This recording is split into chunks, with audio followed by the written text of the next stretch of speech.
Hi, my name is Jonathan Hicks, and this evening I'm joined by Mark. Amy. Peridot. Jack. Steve. And we've just finished playing The Isle of Cats, which, as you might expect, is all about cats. And there's some very important setup, actually. Jack, you fancy showing us the inside of the box? So, cat setup, it says, if you have a pet cat, you should place it here while playing The Isle of Cats.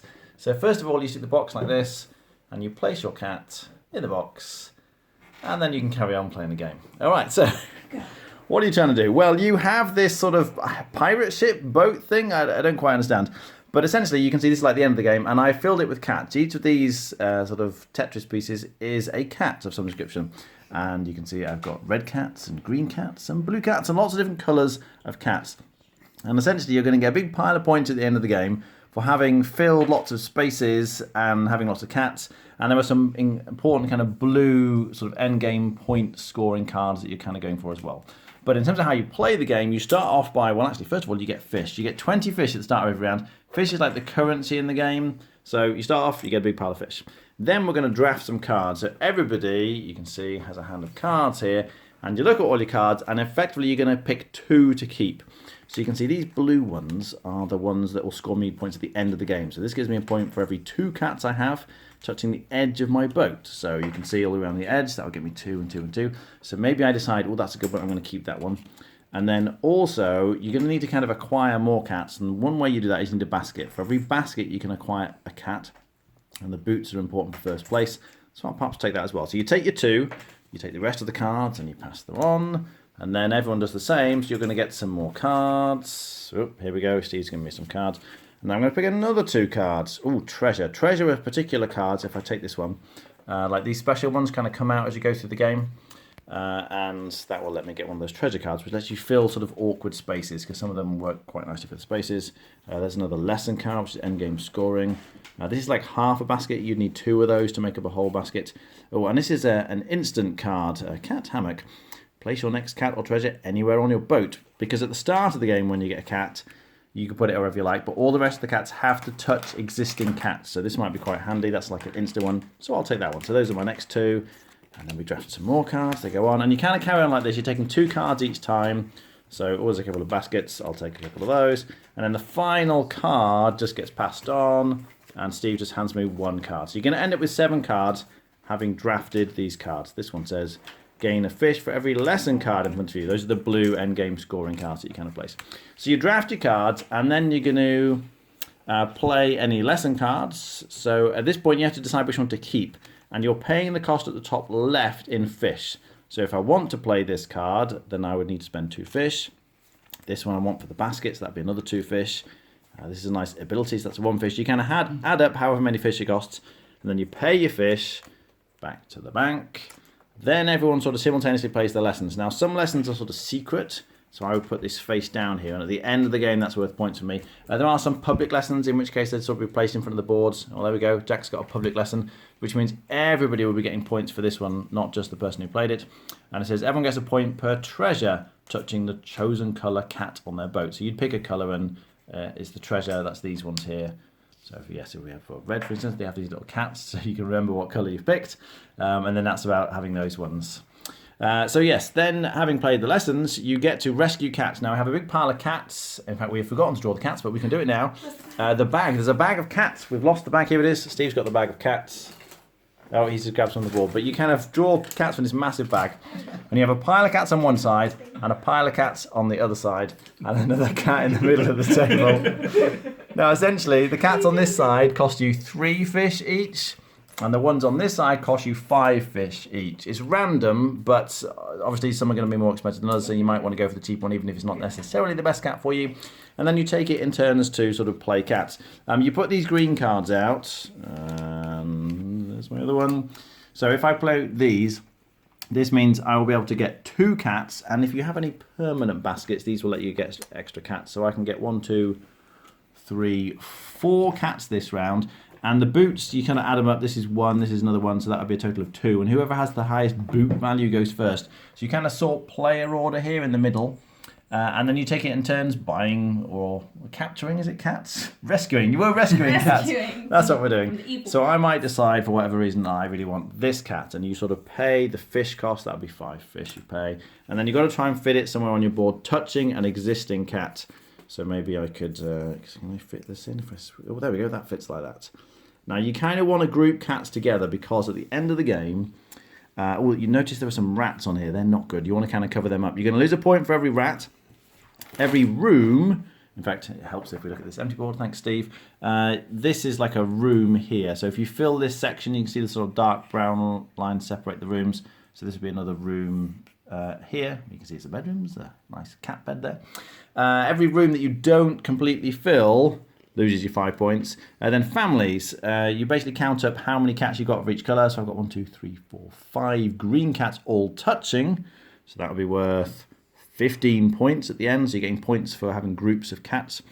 Treasure cards, for these ones, you're going to get extra points for those ones. The lessons then, so you kind of end game, these sorts of things, it gets you lots of points for having different kinds of things.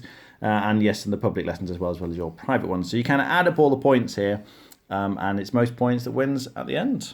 You play over 5 rounds, and as I say, you just keep going around until everyone's taken as many cats as they're able to. But yeah, most points. What do you think?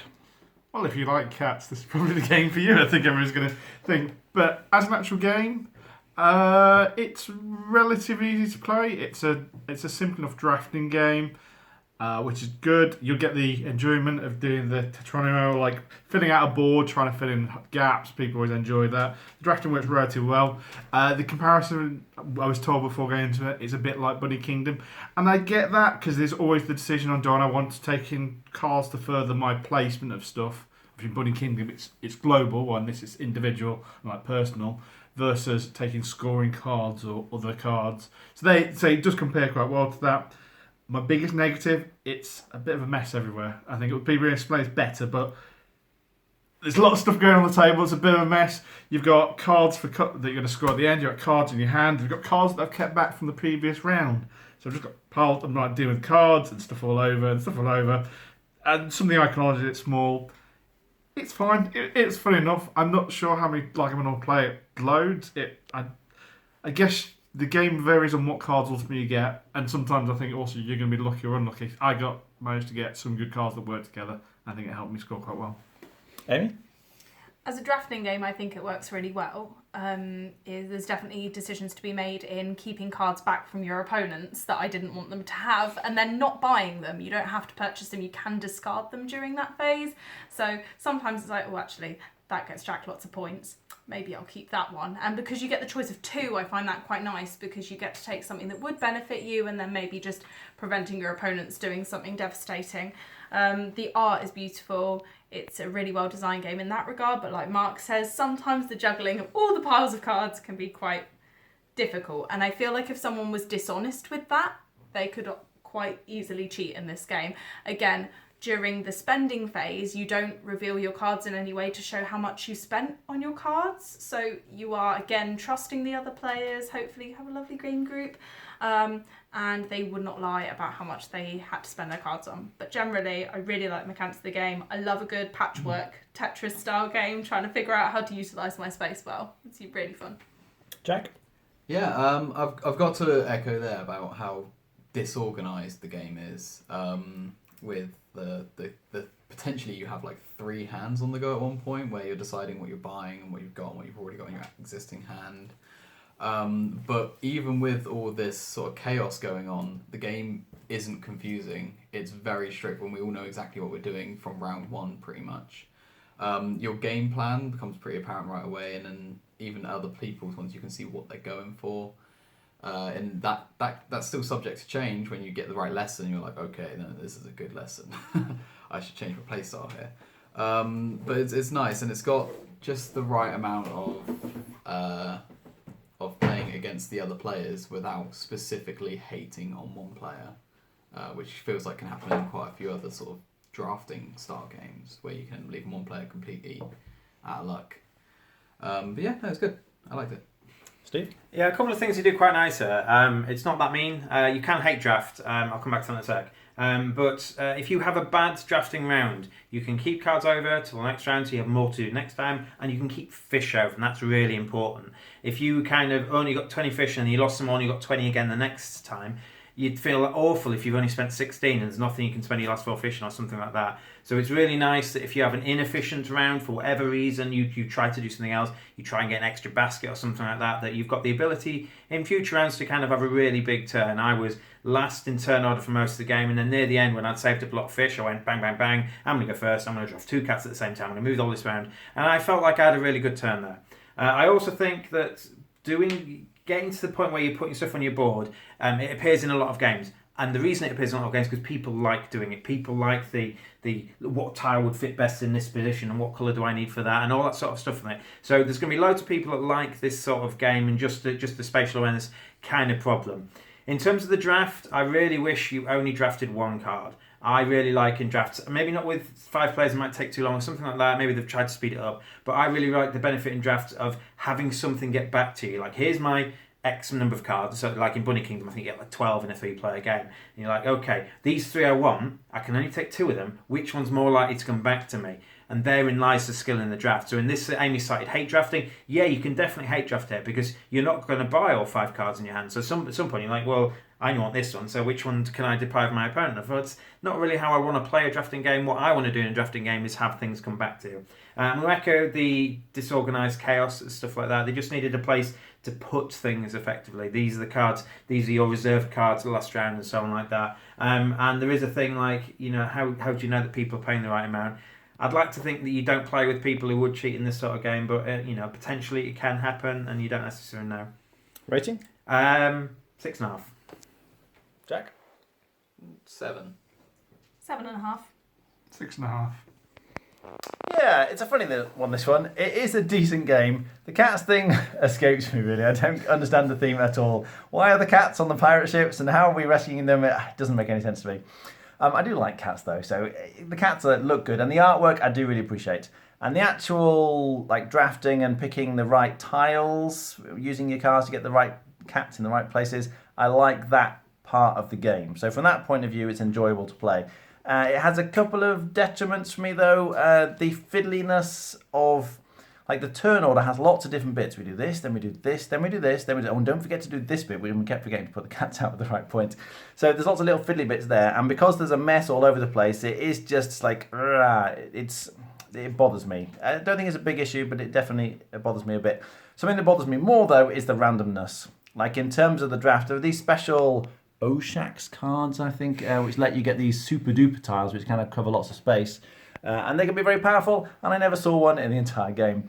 So it's hard. It can feel like you can get done in a bit on the draft because of the way it works. You're only really getting 3 choices in that sense. And as Mark was saying, he beat us all by a mile, and I don't think that's necessarily due to his amazing play, although he played well, but he also got lucky as well. And you're going to find if you get unlucky in this game, you're just going to get stuffed. So as long as that doesn't bother you and you're happy with a bit of randomness, there is a nice game in here. And if you like cats, you can't really go wrong with this one. It's full of cats. All right, thanks very much for watching. That was... Rating. Oh, rating. I'd be on a 6 out of 10, personally. Thanks, Steve. Okay, that was The Isle of Cats.